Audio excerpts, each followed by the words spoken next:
Christmas promise to my mama. 9-year-old Emmanuel tightened the scarf around his neck as he tiptoed out of their tiny wooden house.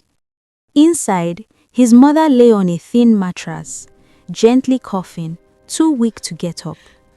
Her illness had worsened with each passing month, and the hospital bills were far beyond what they could afford. But before Emmanuel left, he whispered the same promise he had been whispering since the beginning of the month.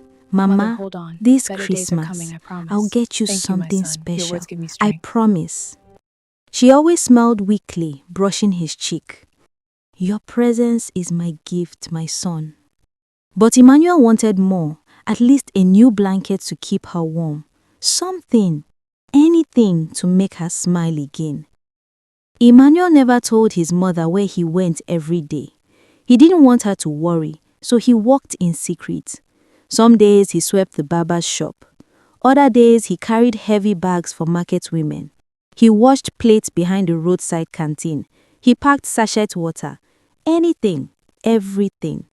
The jobs were small, the pay even smaller, but he saved every coin with fierce determination.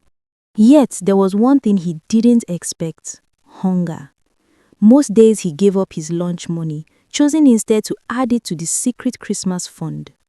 His tiny stomach often growled loudly, but he would pat it and whisper, "Shh, Mama needs this more than I need food." And so he pushed through each day, smiling through the pain. 3 days before Christmas, the harmattan breeze was harsh.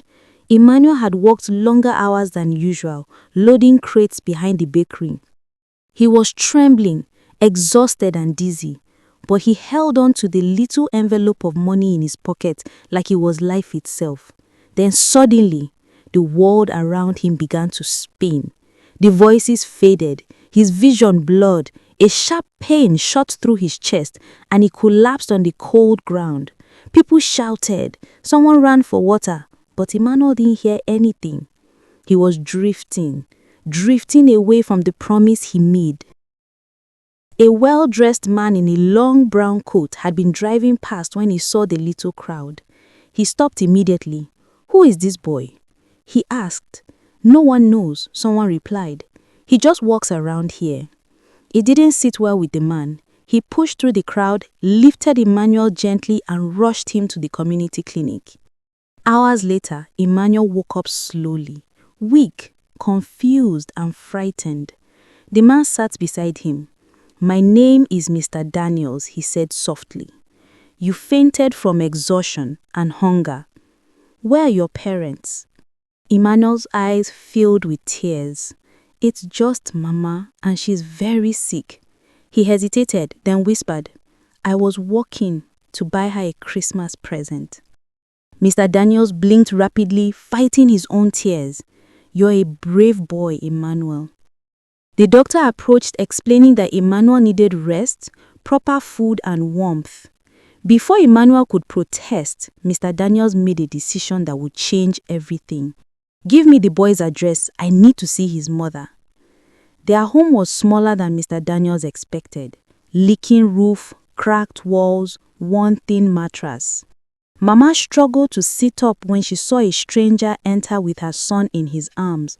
"What happened?" "Emmanuel, my son." He placed Emmanuel gently beside her. "Madam," Mr. Daniel said softly, "your son has been working himself sick just to buy you a gift." Mama covered her mouth, tears flowing freely. She had never imagined her little boy carried such a heavy burden. "I didn't want you to worry," Emmanuel whispered, clutching her hand. "I wanted you to smile on Christmas." Mr. Daniel's voice shook as he spoke again. "You both deserve better. Let me help." And he did. Right there, he arranged full medical treatment for Mama. He stocked their home with food. He brought warm clothes, blankets, and even decorated a tiny Christmas tree in their home. 2 days later, on Christmas morning, Mama was strong enough to stand. Emmanuel woke up to the smell of a warm breakfast and the sound of gentle laughter. Under the tree was a neatly wrapped box. Emmanuel looked at Mr. Daniels, confused. "It's for you," he said. Inside the box was a brand new winter jacket, a pair of shoes, and a little note: "For the bravest boy I have ever met." Emmanuel couldn't hold back the tears. Mama leaned on him and whispered, "You kept your promise, my son. And God kept his promise too. He sent us an angel." Mr. Daniel smiled warmly. "No. Sometimes all the world needs to notice a child like Emmanuel. That's all." The gift Emmanuel wanted to give was small, but the love behind it was huge, and that love returned to him in a greater way than he ever imagined.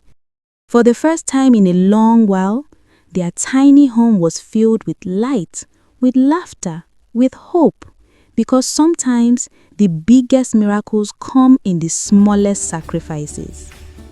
If you enjoyed this touching Christmas story, please don't forget to like, share, and leave a beautiful comment. Your support helps more people discover these emotional stories. Thank you for watching, and Merry Christmas in advance.